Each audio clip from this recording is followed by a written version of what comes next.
ഇന്നൂര ചെയ്തവൻ കൂടെയുണ്ട്, ഭയപ്പെടേണ്ട ഞാൻ കൂടെയുണ്ട്. ഇന്നൂര ചെയ്തവൻ കൂടെയുണ്ട്, പേടിക്കയില്ല ഞാൻ മരണത്തെയും. മരണത്തെ ജയിച്ചവൻ കൂടെയുണ്ട്, പേടിക്കയില്ല ഞാൻ മരണത്തെയും. മരണത്തെ ജയിച്ചവൻ കൂടെയുണ്ട്.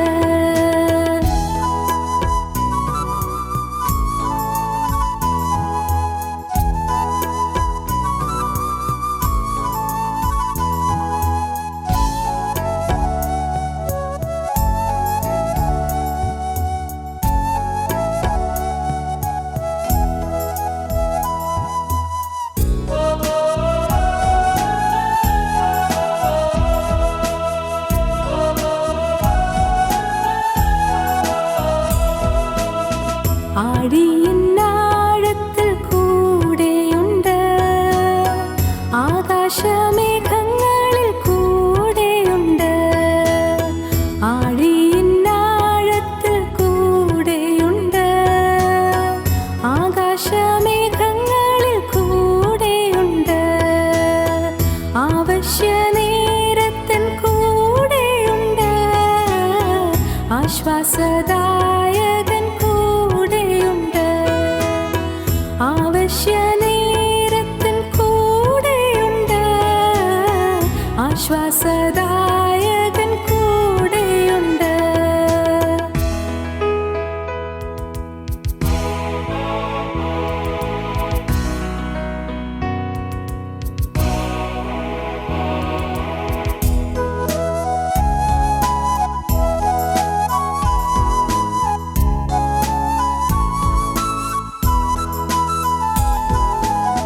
വെള്ളത്തിൽ കൂടി ഞാൻ കടന്നിടിലും, വെള്ളമെൻ്റെ മേൽ കവിയുകില്ല. വെള്ളത്തിൽ കൂടി ഞാൻ കടന്നിടിലും, വെള്ളമെൻ്റെ മേൽ കവിയുകില്ല. വെന്തുപോകില്ല ഞാൻ തീയിൽ നടന്നാൽ, എൻ താതൻ എന്നോട് കൂടെയുണ്ട്. വെന്തുപോകില്ല ഞാൻ തീയിൽ നടന്നാൽ, എൻ താതൻ എന്നോട് കൂടെയുണ്ട്. ഞങ്ങളോ ക്രൂശിക്കപ്പെട്ട ക്രിസ്തുവിനെ പ്രസംഗിക്കുന്നു. ദൈവ തിരുനാമത്തിൻ്റെ മഹത്വം ഉണ്ടാകട്ടെ. ദൈവത്തിന് സ്തോത്രം. ദൈവ ഇഷ്ടം എന്നുള്ളതാണ് നാം ചിന്തിച്ചു വരുന്നത്.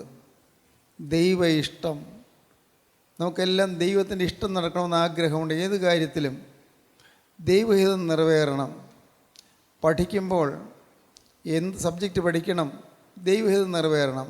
വിവാഹം കഴിക്കുമ്പോൾ എങ്ങനെയുള്ളൊരാളെയാണ് കിട്ടേണ്ടത്, ദൈവഹിതം നിറവേറണം. തുടർന്നുള്ള ജീവിതത്തിൽ, ഔദ്യോഗിക ജീവിതത്തിൽ എങ്ങനെയുള്ള ജോലിയാണ് എനിക്ക് ലഭിക്കേണ്ടത്, ദൈവഹിതം നിറവേറണം. നമുക്ക് ദൈവത്തിൻ്റെ ഹിതം നിറവേറണം എന്നുള്ളത് നമ്മുടെ ആഗ്രഹമാണ്. ദൈവത്തിൻ്റെ ഇഷ്ടം നടക്കണം. ഞാനൊരു വീട് പണിയാൻ ശ്രമിക്കുന്നു, ദൈവ ഇഷ്ടം നടക്കണം. ദൈവത്തിന് സ്തോത്രം. ഞാനൊരു ജോലിക്ക് വേണ്ടി അപേക്ഷിക്കുന്നു, ദൈവ ഇഷ്ടം നടക്കണം. നമുക്കെപ്പോഴും ദൈവഹിതം നിറവേറണമെന്നതായി ആഗ്രഹമുണ്ട്. ദൈവത്തിൻ്റെ ഹിതം. ദൈവത്തിന് സ്തോത്രം. ദൈവത്തിൻ്റെ ഹിതം നിറവേറണമെങ്കിൽ നാം പോകേണ്ടതായ ചില വഴികളുണ്ട്. ഒന്നാമത്തെ കാര്യം, ദൈവത്തിൻ്റെ ഇഷ്ടമോ നിങ്ങളുടെ ശുദ്ധീകരണം തന്നെ. നാം വിശുദ്ധരായി തീരണമെന്നുള്ളതാണ് ദൈവത്തിൻ്റെ ഇഷ്ടം. ദൈവത്തിൻ്റെ ഇഷ്ടമോ നിങ്ങളുടെ ശുദ്ധീകരണം തന്നെ. ശുദ്ധീകരണം പ്രാപിക്കണമെങ്കിൽ അതിനും വേണം ചില വഴികൾ. ചില യാതനകൾ കൂടി കടന്നു പോകേണ്ടി വരും, ചില ദുരിതങ്ങൾ കൂടി കടന്നു പോകേണ്ടി വരും, താങ്ങാൻ വയ്യാത്ത പ്രതിസന്ധികളെ നേരിടേണ്ടി വരും. വിശുദ്ധന്മാരെല്ലാവരും, ശുദ്ധീകരണം പ്രാപിച്ച വിശുദ്ധന്മാരെല്ലാവരും അവർ തീയിൽ കൂടി ശോധന കഴിക്കപ്പെട്ടവരാണ്, ദുരിതം അനുഭവിച്ചവരാണ്, യാതനയേറ്റവരാണ്, പീഡയേറ്റവരാണ്, കഷ്ടത സഹിച്ചവരാണ്. കഷ്ടതയിൽ പരിഭവിക്കാതെ, കഷ്ടതയിൽ മനം പതറാതെ, ജീവിതത്തിലെ ദുരിതങ്ങളിൽ ആകുലമനസ്കരായി തീരാതെ, എല്ലാറ്റിനെയും എല്ലാ ദുരിതങ്ങളെയും സ്നേഹത്തിലും വിശ്വാസത്തിലും അഭിമുഖീകരിക്കാൻ സാധിച്ചവരാണ് വിശുദ്ധന്മാരായ പിതാക്കന്മാർ, വിശുദ്ധന്മാരെല്ലാവരും. അങ്ങനെയാണ് നാം ഏലിയാവിനെക്കുറിച്ച് പഠിച്ചത്. ഏലിയ പ്രവാചകൻ വിശുദ്ധീകരണം അനുഭവിക്കാൻ ചില പടവുകൾ കടക്കേണ്ടി വന്നു. ദൈവത്തിന് വേണ്ടി വീര്യം പ്രവർത്തിക്കാൻ ഏലിയ പ്രവാചകൻ ചില പ്രതിസന്ധികൾ നേരിടേണ്ടി വന്നു. വറ്റുന്ന കരിയത്തിൻ്റെ വക്കിൽ ഇരിക്കേണ്ടി വന്നു. വിധവയായ സ്ത്രീയുടെ വീട്ടിൽ, സരപ്തിയിലെ വിധവയുടെ വീട്ടിൽ 3.5 വർഷം ഒളിച്ചു പാർക്കേണ്ടി വന്നു. ദുരിതമയമായ ഒരു ജീവിതം തന്നെയായിരുന്നു, സംശയമില്ല. ഒളിച്ചു പാർക്കേണ്ടി വരിക, രാജാവിൻ്റെ കോപം തന്നെ ഹിംസിക്കാതിരിക്കാൻ ഒളിച്ചു പാർക്കേണ്ടി വന്നു. രാജാവിൻ്റെ പടയാളികൾ തന്നെ കൊല്ലാതിരിക്കാൻ ഒളിച്ചു പാർക്കേണ്ടി വന്നു. ജീവിതത്തിൽ ദുരിതം നിറഞ്ഞ അനുഭവങ്ങളിലൂടെ നാം കടന്നു പോകുമ്പോൾ നാം ഗ്രഹിക്കുക, നമുക്ക് ഇതിനപ്പുറം ഒരനുഗ്രഹത്തിൻ്റെ സ്വർഗീയമായ സമാധാനം ലഭിക്കാൻ പോകുന്നുണ്ട്. ഇത് നമുക്ക് മനസ്സിലാക്കാൻ പ്രയാസമുള്ള കാര്യമാണ്. ദുരിതങ്ങൾ കൂടി കടന്നു പോകുമ്പോൾ നമുക്ക് ഇത് വയ്യല്ലോ, അയ്യോ എനിക്ക് വഹിക്കാൻ വയ്യ എന്ന് നമുക്ക് തോന്നും. കർത്താവേ, ഞാൻ ഇതെങ്ങനെ സഹിക്കുമെന്ന് തോന്നും, ഇതെങ്ങനെ വഹിക്കുമെന്ന് തോന്നും, എങ്ങനെ ഇതിനെ ഞാൻ നേരിടുമെന്ന് തോന്നും.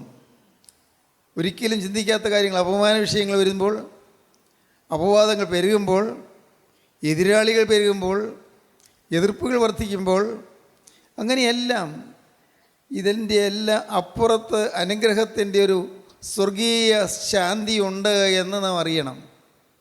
അനുഗ്രഹത്തിൻ്റെ സ്വർഗീയമായൊരു അനുഭവം ലഭിക്കാൻ പോകുന്നു. ദൈവത്തിന് സ്തോത്രം. നാം പിന്നീട് ചിന്തിച്ച യൗസേപ്പിനെ കുറിച്ചാണ്. അതിന് ഉപോത്ബലകമായി നാം വായിച്ചത് സങ്കീർത്തനം 105 സങ്കീർത്തനം 17 വാക്യം മുതൽ വായിക്കാം. അവർക്ക് മുമ്പായി അവൻ ഒരാളെ അയച്ചു, യോസേഫിനെ അവർ ദാസനായി വിറ്റുവല്ലോ. യൗസേപ്പിൻ്റെ കാര്യമാണ് പറയുന്നത്. അബ്രഹാമിനവനായ, ഇസാഖിനവനായ, യാക്കോബിനവനായ യൗസേപ്പ്. യൗസേപ്പിൻ്റെ കാര്യമാണ് പറയുന്നത്. യൗസേപ്പിനെ അവർ ദാസനായി വിറ്റുവല്ലോ. യഹോവയുടെ വചനം നിവൃത്തിയാകുകയും അവന്റെ അരുളപ്പാടിനാൽ അവന് ശോധന വരികയും ചെയ്യുവോളം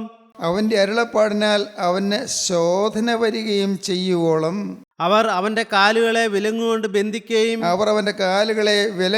ബന്ധിക്കുകയും അവൻ ഇരുമ്പ് ചങ്ങലയിൽ കുടുങ്ങുകയും ചെയ്തു. യൗസേപ്പ് അടിമത്തത്തിൽ കുടുങ്ങി ഇരുമ്പ് ചങ്ങലയിൽ കുടുങ്ങുകയും ചെയ്തു. ദൈവത്തിൻ്റെ അരുളപ്പാട് നിവൃത്തിയാകുവാൻ, ദൈവത്തിൻ്റെ അനുഗ്രഹത്തിൻ്റെ അരുളപ്പാടുകൾ അനുഭവിക്കാൻ യൗസേപ്പിന് കുറേയേറെ കടമ്പകൾ കടക്കേണ്ടിയിരുന്നു, കുറേയേറെ ദുരിതങ്ങൾ വഹിക്കേണ്ടിയിരുന്നു. ദൈവത്തിന് സ്തോത്രം. മിസ്രയീം ദേശത്തിൻ്റെ അധിപതിയായി വാഴുവാൻ, അന്നത്തെ പുരാതന കാലത്തെ സംസ്കാര കേന്ദ്രമായിരുന്ന ഈജിപ്തിലെ അധികാരിയായി വാഴുവാൻ, ഈജിപ്തിൻ്റെ പ്രധാനമന്ത്രിയായി വാഴുവാൻ പോകുന്ന മനോഹരമായ ഒരു പദവിയിലേക്ക് യൗസേപ്പിനെ കർത്താവ് ഉയർത്താൻ തുടങ്ങുകയായിരുന്നു. അതിനു മുൻപ് യൗസേപ്പ് ചില ശോധനകൾ നേരിടേണ്ടി വന്നു. ചില താങ്ങാൻ വയ്യാത്ത ദുരിതങ്ങൾ നേരിടേണ്ടി വന്നു. സഹിക്കാൻ വയ്യാത്ത പ്രശ്നങ്ങൾ നേരിടേണ്ടി വന്നു. ദൈവത്തിന് സ്തോത്രം.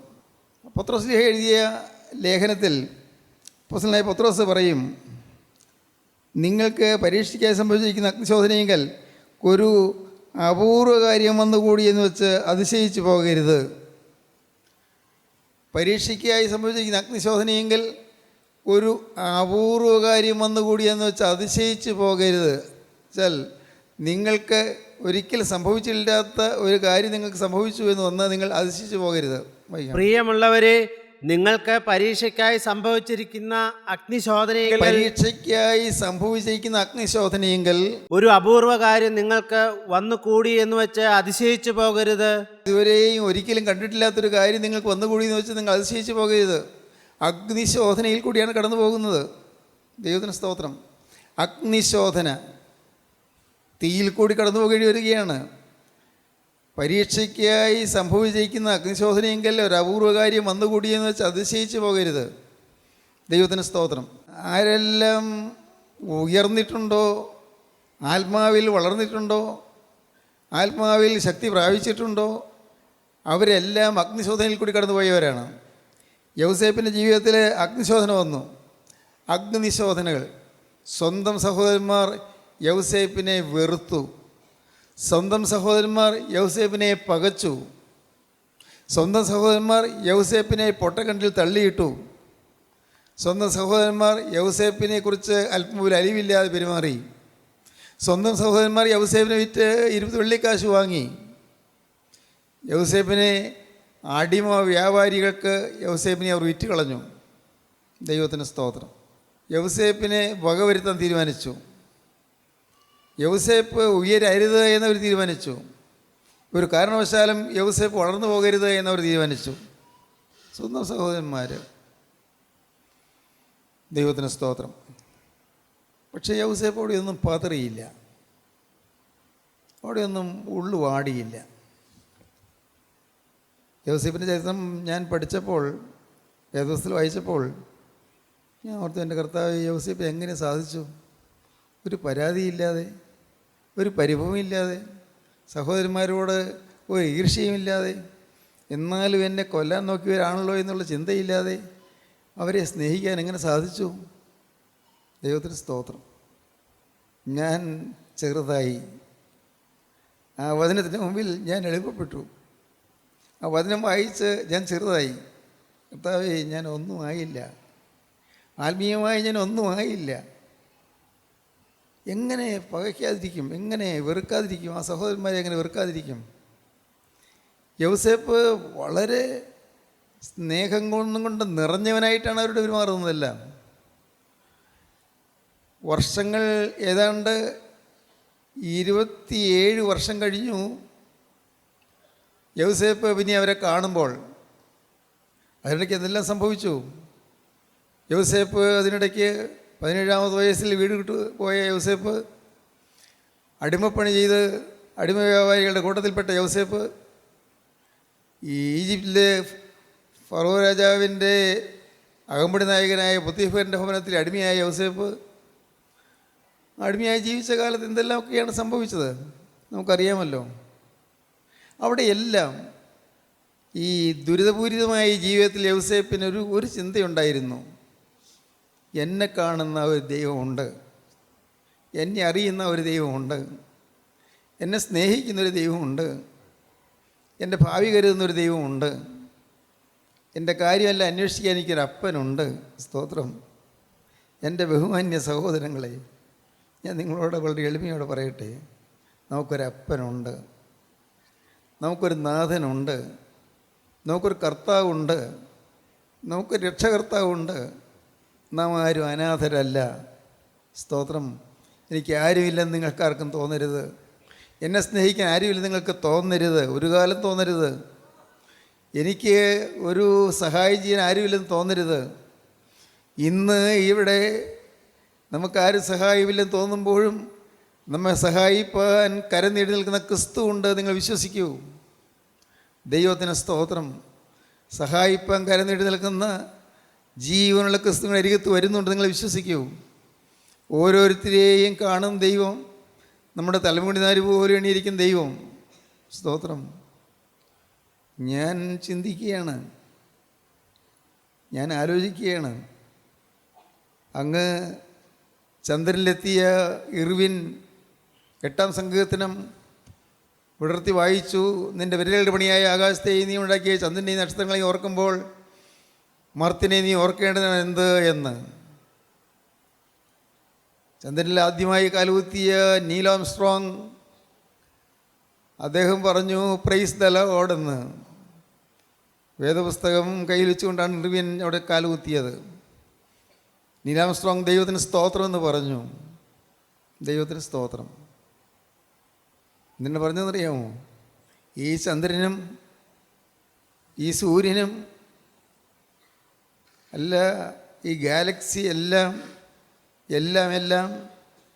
അണ്ടകടാഹം മുഴുവനും മെനഞ്ഞുണ്ടാക്കിയ ജീവനുള്ള ദൈവം എൻ്റെ അപ്പനാണ് എന്ന് നിങ്ങൾക്ക് തോന്നുന്നെങ്കിൽ നിങ്ങൾ ഭാഗ്യശാലികളാണ്. എല്ലാം ഉണ്ടാക്കിയ ഈ ജീവനുള്ള ദൈവം എൻ്റെ കാര്യം നോക്കാൻ മതിയായവനാണ്. എൻ്റെ പ്രശ്നത്തിന് പരിഹാരം കാണാൻ അവൻ കാത്തു നിൽക്കുകയാണ്.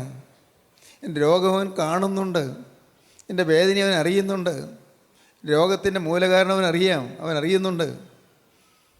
എൻ്റെ കുടുംബത്തിലെ ക്ലേശം അവൻ അറിയാം, എൻ്റെ കുടുംബത്തിലെ പ്രയാസങ്ങളും ഭാരങ്ങളും ആകുലങ്ങളും അഭിപ്രായ വ്യത്യാസങ്ങളും എല്ലാം അവനറിയാം. എനിക്കൊരു ജോലിയില്ലാത്ത കാര്യം അവനറിയാം, എനിക്ക് വരുമാനമില്ലെന്നവനറിയാം. ദൈവത്തിന് സ്തോത്രം. ഈ കടത്തിൻ്റെ പോകാൻ വഴിയില്ല ഞാൻ വലയുന്നവനറിയാം. എൻ്റെ ദൈവമേ, ഞാൻ എങ്ങനെ ഈ കടം വീട്ടേണ്ടെന്ന് പറഞ്ഞാൽ ഞാൻ വിഷമിക്കുന്നവനറിയാം. ദൈവത്തിന് സ്തോത്രം. ഒരു കുഞ്ഞില്ലാതിരിക്കുന്നത്, അയ്യോ എനിക്കൊരു കുഞ്ഞിനെ കിട്ടിയില്ലല്ലോ എന്നോർത്ത് നീ വലയുന്നത് അവനറിയാം. പ്രിയപ്പെട്ടവരെ, അവൻ നിങ്ങളെ അറിയുന്നവനാണ്, അവൻ നിങ്ങളെ സ്നേഹിക്കുന്നവനാണ്, അവൻ നിങ്ങളുടെ കാര്യം അന്വേഷിക്കുന്നവനാണ്. നിങ്ങൾ വിശ്വസിക്കൂ, അവൻ സ്നേഹമുള്ള പിതാവാണ്. മോനെ, നീ വിശ്വസിക്കൂ. നീ ഇനിയും വാടിയിരിക്കരുത്, നീ ഇനിയും എനിക്ക് ആരുമില്ലെന്ന് പറഞ്ഞിരിക്കരുത്. എൻ്റെ ഭാര്യയ്ക്ക് എന്നെ സ്നേഹമില്ല, ഭാര്യയുടെ അപ്പനെന്നെ സ്നേഹമില്ല, ഭാര്യയുടെ അമ്മയ്ക്ക് എന്നെ സ്നേഹമില്ല, ഭാര്യയുടെ ആളുകൾക്ക് എന്നെ സ്നേഹമില്ല, എനിക്ക് ആരുമില്ല എന്ന് പറഞ്ഞിരിക്കരുത്. ഞാൻ ഏകാഗിയായി പോയല്ലോ എന്ന് പറഞ്ഞിരിക്കരുത്. ദൈവത്തിന് സ്തോത്രം. നീ ഏകാഗിയായിരിക്കുന്നതിന് തോന്നുന്ന സമയത്ത് യേശു നിൻ്റെ അരികിലേക്ക് വരുന്നു. യേശു ക്രിസ്തു നിൻ്റെ അരികത്ത് വന്ന് തൻ്റെ തൃക്കരം നിൻ്റെ നേരെ നീട്ടുന്നു. ആ സ്നേഹവാനായ ക്രിസ്തുവിൻ്റെ കരത്തിന് കീഴിലേക്ക് നീ തലയും ചായച്ചു കൊടുക്കൂ. നിൻ്റെ ജീവിതം എൻ്റെ കരത്തിലേക്ക് നീ ഏൽപ്പിച്ചു കൊടുക്കൂ. നിൻ്റെ ഭാവി അവനെ ഏൽപ്പിച്ചു കൊടുക്കൂ.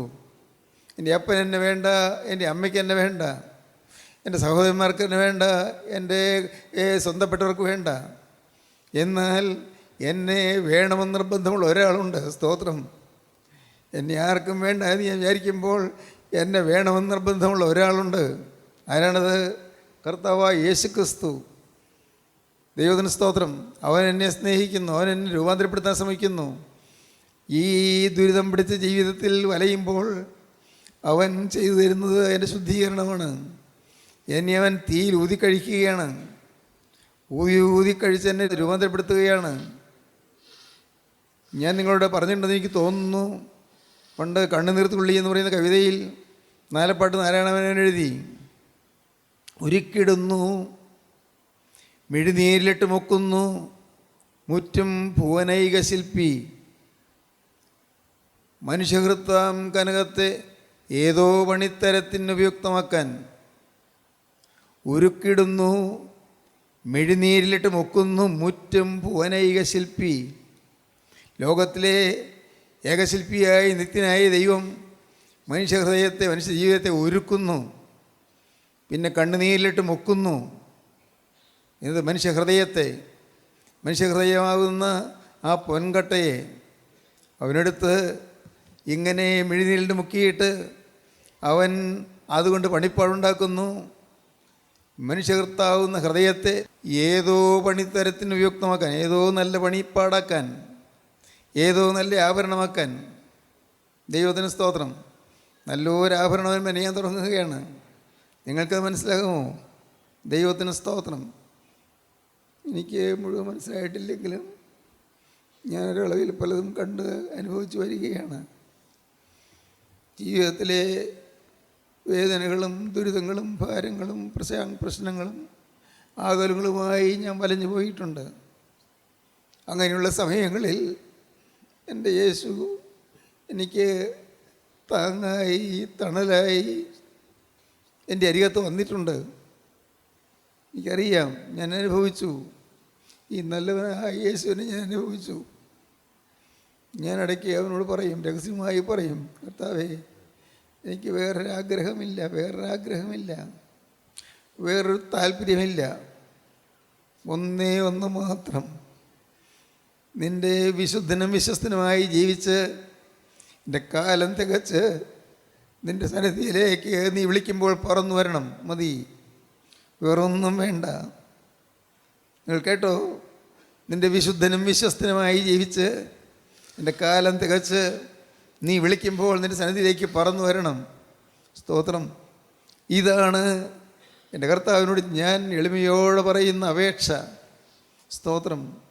സഹോദരന്മാരെ, ഇന്ന് നിങ്ങളിത് കേട്ടുകൊണ്ടിരിക്കുമ്പോൾ നിങ്ങൾ ദൈവത്തോട് പറയണം, കർത്താവേ എന്നെ നീ ഉരുക്കണമേ, എന്നെ നീ രൂപാന്തരപ്പെടുത്തണമേ, എന്നെ നീ ശുദ്ധീകരിച്ചെടുക്കണമേ. യൗസേപ്പിൻ്റെ ജീവിതത്തിലൊന്നതായി ദുരിതങ്ങളും യാതനകളും കഷ്ടപ്പാടുകളും പീഡകളും എല്ലാം യൗസേപ്പ് ഏറ്റിട്ട് യൗസേപ്പ് തളരാതെ നിന്നതുപോലെ എല്ലാ ദുരിതങ്ങളും വരുമ്പോഴും തളരാതെ നിൽക്കാനുള്ള കൃപ എനിക്ക് തന്നാൽ മതി. സ്തോത്രം. ഇവരൊന്നും എനിക്ക് വേണ്ട, എനിക്ക് നിൻ്റെ കൃപ മതി. സ്തോത്രം. ദൈവത്തിൻ്റെ വലിയ നാമമഹത്വം. കൃപ മാത്രം മതി, വേറൊന്നും വേണ്ട. ദൈവമേ നിൻ്റെ സാന്നിധ്യം മതി, വേറൊന്നും വേണ്ട എനിക്ക്. നിൻ്റെ കൃപ മതി, വേറൊന്നും വേണ്ട എനിക്ക്. കർത്താവേ നിൻ്റെ സാന്നിധ്യം തന്നാൽ മതി. കർത്താവേ എൻ്റെ ഉള്ളു പാടാൻ തുടങ്ങുമ്പോൾ, കർത്താവേ എൻ്റെ ഹൃദയം പിടയുമ്പോൾ, എൻ്റെ മനസ്സ് വിഷമിക്കുമ്പോൾ, വേദനിച്ച് മനസ്സ് ഉരുകുമ്പോൾ, കർത്താവേ നീ എൻ്റെ അരികത്ത് വന്ന് നിൻ തണലായി നിന്നാൽ മാത്രം മതി. ദൈവത്തിൻ്റെ വലിയ നാമം മഹത്വപ്പെടട്ടെ. നിങ്ങളെ കർത്താവ് രൂപാന്തരപ്പെടുത്തിക്കൊണ്ടിരിക്കുകയാണ്. ദൈവത്തിന് സ്തോത്രം. കഠിനമായ ശോധനയിൽ കൂടി നിങ്ങളെ രൂപാന്തരപ്പെടുത്തിക്കൊണ്ടിരിക്കുകയാണ്. നിങ്ങളെ അവൻ പരുവപ്പെടുത്തിക്കൊണ്ടിരിക്കുകയാണ്. നിങ്ങളെ കൊത്തി മനോഹരമായൊരു ആഭരണമാക്കി തീർത്തുകൊണ്ടിരിക്കുകയാണ്. കൊത്തി പണിതുകൊണ്ടിരിക്കുകയാണ് മനോഹരമായൊരു ആഭരണം. എന്തിന്? രാജാധിരാജനായ ക്രിസ്തുവിൻ്റെ തിരുമാറിലണിയാനുള്ള അവൻ്റെ കണ്ഠാഭരണമാക്കി അവൻ നിങ്ങളെ തീർക്കാൻ തുടങ്ങിക്കൊണ്ടിരിക്കുകയാണ്. ക്രിസ്തുവിൻ്റെ ആ അതിമനോഹരമായ കണ്ഠാഭരണമായി തീരാൻ മകനെ നിനക്ക് താല്പര്യമുണ്ടോ? മകളെ നിനക്ക് ആഗ്രഹമുണ്ടോ? എങ്കിൽ ദുരിതങ്ങൾ വരുമ്പോൾ നീ ഭാരപ്പെടരുത്, പ്രശ്നങ്ങൾ വരുമ്പോൾ നീ പരിഭവിക്കരുത്, എല്ലാവരും എതിരാകുമ്പോൾ നീ വാടിപ്പോകരുത്. ദൈവത്തിന് സ്തോത്രം. വീട്ടിലാരും അനുകൂലമല്ലാതെ വരുമ്പോൾ നീ വിഷമിച്ചു പോകരുത്. ആർക്കും എന്നോട് സ്നേഹമില്ല നിനക്ക് തോന്നരുത്. നിന്നെ സ്നേഹിക്കുന്ന ഒരാളുണ്ട്. ഞാൻ ആവർത്തിച്ച് പറയട്ടെ, നിന്നെ സ്നേഹിക്കുന്ന ഒരാളുണ്ട്. അത് ഗോകുൽത്തായിൽ ക്രൂശിൽ മരിച്ച കർത്താവായ യേശു ക്രിസ്തുവാണ്. ഗോകുൽത്തായിലെ കുരിശിൽ അവൻ 3 ആണികൾ തൂങ്ങി. അവൻ ആരോരും ഇല്ലാത്തതിനെ പോലെ കുരിശിന്മേൽ കിടന്നു. കൂട്ടുകാരുണ്ടായിരുന്നു, ആ ശിഷ്യന്മാരെല്ലാം ഓടിപ്പോയി. അവന് സ്ലിഹ മാത്രമുണ്ട് താഴെ. അനേകർ അവന് സൗഖ്യം കിട്ടിയവരുണ്ടായിരുന്നു. ദൈവത്തിന് സ്തോത്രം. കാഴ്ചയില്ലാത്തവരുണ്ടായിരുന്നു, കണ്ണുകാഴ്ച കിട്ടി. ഭർത്തിമായി കണ്ണുകാഴ്ച കിട്ടി. ബേത്സേദയിലേക്ക് ഒരു കണ്ണുകാഴ്ച കിട്ടി. ദൈവത്തിന് സ്തോത്രം. യായിറോസിൻ്റെ മകൾ അവൾ ഉയർത്തെഴുന്നേറ്റു. 12 കൊല്ലം രക്തവാർച്ച ഉണ്ടായിരുന്ന സ്ത്രീ അവൻ്റെ തിരുവസ്ത്രത്തിന് തൊങ്ങൽ തൊട്ടപ്പോഴേക്കും രക്തവാർച്ച മാറി. ഭൂതബാധയുള്ള മനുഷ്യൻ്റെ ഭൂതബാധ മാറി. ഇവരാരെയും കാണുന്നില്ലല്ലോ കുരിശിൻ്റെ ചുവട്ടിൽ. ഈ ഭാഗ്യാനുഭവം ലഭിച്ചവരാരെയും കുരിശിൻ്റെ ചുവട്ടിൽ കാണുന്നില്ലല്ലോ. എല്ലാവരും മാറി, ആരുമില്ല. കർത്താവ് പകച്ചു നോക്കി, എന്നാൽ ആരെയും കണ്ടില്ല. സഹോദരിപ്പൻ ആരെങ്കിലും ഉണ്ടോ എന്ന് നോക്കി, ആരുമില്ല. എന്നിട്ടും കർത്താവ് ഭാരപ്പെട്ടില്ല, നിരാശപ്പെട്ടില്ല. ദൈവത്തിന് സ്തോത്രം. കർത്താവിനൊരു പിടുത്തമുണ്ടായിരുന്നു. നിത്യനായ പിതാവിങ്കിലേക്ക് ഒരു പിടുത്തമുണ്ടായിരുന്നു. അവിടെ പിടിച്ചിരുന്നു. എന്നാൽ കോരിട്ട് വന്നപ്പോൾ 12 മണി മുതൽ 3 മണി വരെയുള്ളതായ 6 മണി നേരം മുതൽ 9 മണി നേരം വരെയുള്ളതായ കൂരിരുട്ടിൽ അപ്പോഴുണ്ട് കർത്താവ് അലറിക്കരഞ്ഞു, ദൈവമേ എൻ്റെ ദൈവമേ നീ എന്നെ കൈവിട്ടതെന്ത്? ദൈവം പോലും കൈവിട്ടെന്ന് തോന്നുന്ന ഒരവസരം വന്നു. ദൈവത്തിന് സ്തോത്രം. ദൈവത്തിൻ്റെ വലിയ നാമം മഹത്വപ്പെടട്ടെ. എന്നാൽ ദൈവത്തിന് സ്തോത്രം. താഴോട്ട് നോക്കി വേദനിച്ച് പൊളഞ്ഞു നിൽക്കുന്ന ശിഷ്യനെ കണ്ടു. താഴോട്ട് നോക്കി ഏങ്ങലടിച്ച് കരയുന്ന അമ്മയെ കണ്ടു. താഴോട്ട് നോക്കി പാവപ്പെട്ട കുറേ സിയമ്പത്തിനുമാരിന്ന് കിടന്ന് കരയുന്നു. ഒരു ബോധം കെട്ട് കുരിശിൻ്റെ ചുവട്ടിൽ കിടക്കുന്നു. ദൈവത്തിന് സ്തോത്രം. കർത്താവ് വശത്തിലേക്ക് നോക്കി. ഒരു വശത്ത് നിന്ദിക്കുന്ന ഒരു കള്ളനെ കണ്ടു, അവനും ക്രൂശിക്കപ്പെടുകയാണ്. വേറൊരു വശത്ത് അനുദപിക്കുന്ന കള്ളനെ കണ്ടു, അവൻ മാനസാന്തരം കിട്ടി, അവനോട് സംസാരിച്ചു, അവന് സ്വർഗരാജ്യം കൊടുത്തു, അവൻ രക്ഷ കൊടുത്തു. ദൈവത്തിന് സ്തോത്രം. ദൈവത്തിന് സ്തോത്രം. കർത്താവ് ക്രൂശിന്മേൽ കിടന്ന് പിടയുമ്പോൾ എല്ലാം വഹിച്ചു, എല്ലാം സഹിച്ചു. എന്തിന്? തൻ്റെ മുമ്പിൽ വെച്ചിരുന്ന സന്തോഷം അവൻ ഓർത്തു. അപമാനം അലക്ഷ്യമാക്കി ക്രൂശിനെ സഹിക്കുകയും ദൈവസിംഹാസനത്തിൻ്റെ വലത്ത് ഭാഗത്തിരിക്കുകയും ചെയ്തു. നിങ്ങളുടെ ഉള്ളിൽ ക്ഷീണിച്ച് മടുക്കാതിരിപ്പാൻ പാപികളാൽ തനിക്ക് നേരിട്ട ഇങ്ങനെയുള്ള വിരോധം സഹിച്ചവനെ ധ്യാനിച്ചു കൊള്ളുവീൻ. സ്തോത്രം. എൻ്റെ ബഹുമാന്യ സഹോദരങ്ങളെ, ഞാൻ വളരെ എളിമയോട് നിങ്ങൾ പറയുകയാണ്, നിങ്ങൾ വാടരുത്, നിങ്ങൾ തളരരുത്. നിങ്ങളുടെ ജീവിതത്തിലെ കഷ്ടപ്പാട് വരുമ്പോൾ എനിക്ക് എൻ്റെ കർത്താവ് ശുദ്ധീകരണത്തിനായിട്ട് തന്നതാണ് നിങ്ങൾ വിശ്വസിച്ചുകൊള്ളുക. ദൈവത്തിന് സ്തോത്രം. എന്നിട്ട് നിങ്ങൾ കർത്താവിനെ സ്തുതിച്ചുകൊള്ളുക. കർത്താവെ, ഈ രോഗം എനിക്ക് തന്നതിനായി നിനക്ക് സ്തുതി, ഈ ആപത്ത് എൻ്റെ കുടുംബത്തിൽ വന്നതിനായി നിനക്ക് സ്തുതി, ഈ പ്രശ്നം എൻ്റെ ജീവിതത്തിൽ വന്നതിനായി നിനക്ക് സ്തുതി, ഈ പെരിയ കടം വന്ന് കയറിയതിനായി നിനക്ക് സ്തുതി. കർത്താവെ, എല്ലാവരും എതിരായതിനായി നിനക്ക് സ്തുതി. യേശുവേ, എനിക്ക് അനേകം പ്രതിസന്ധികൾ വന്നതിനായി നിനക്ക് സ്തുതി. കർത്താവെ, എനിക്ക് മുന്നോട്ട് പോകാൻ വഴിയില്ലാതെ വഴി അടഞ്ഞതിനായി നിനക്ക് സ്തുതി. സ്തുതിക്കുക, സ്തുതിക്കുക, സ്തുതിക്കുക, സ്തുതിയിൽ കയറുക, സ്തുതി ബലികൾ അണച്ചേറിടുവീൻ. കർത്തൃപ്രകാരെ നിർമ്മലമായ കാഴ്ചയുമായി കർത്താവിൻ്റെ പ്രാകാരങ്ങളിൽ സ്തുതി സ്തുതി സ്തുതികൾ മുന്നേറുക. സ്തുതി ബലികൾ അണച്ചേറിടുവീൻ. കർത്തൃപ്രകാരെ ദൈവത്തിന് നിർമ്മല കാഴ്ചയുമായി സ്തോത്രം, ദൈവത്തിന് സ്തോത്രം. കർത്തനെ സ്തുതി മദ്ബഹ മുൻപിൽ. ഹാലേലുയ്യ, ഹാലേലുയ്യ, ഹാലേലുയ്യ. കാരുണ്യവാനേ മഹാപരിശുദ്ധനായ ഞങ്ങളുടെ സ്വർഗീയ പിതാവേ, ഈ അനുഗ്രഹീത സമയത്തുങ്ങൾക്കായി ഞങ്ങളിതിനെ സ്തുതിക്കുന്നു, ഞങ്ങളിതിനെ സ്തോത്രം ചെയ്യുന്നു. കർത്താവേ, ഞങ്ങളുടെ ജീവിതത്തിലിടുന്നതായ പ്രതിസന്ധികളും പ്രശ്നങ്ങളും പരിഹാരം കാണാൻ ഞങ്ങൾ വിഷമിക്കുന്നതായ അനേകം കൊടിയ യാതനകളും എല്ലാം ഞങ്ങളുടെ നന്മയ്ക്കായിട്ട് തീരുമെന്നും അവിടുത്തെ സന്നിധിയിൽ വിശുദ്ധരും നിഷ്കളങ്കരമായി ഞങ്ങൾ നിൽക്കുന്നതിന് വേണ്ടി അത് ഉപയോഗിക്കുമെന്നും ഞങ്ങൾക്ക് മനസ്സിലാക്കി തരുന്നതിനായി സ്തോത്രം. എല്ലാവരെയും വാഴ്ത്തണമേ, എല്ലാവരെയും അനുഗ്രഹിക്കണമേ. യേശുക്രിസ്തുവിൻ്റെ രാജകീയ നാമത്തിൽ പ്രാർത്ഥിക്കുന്ന കൃപയോടെ കേൾക്കണമേ. ആമീൻ.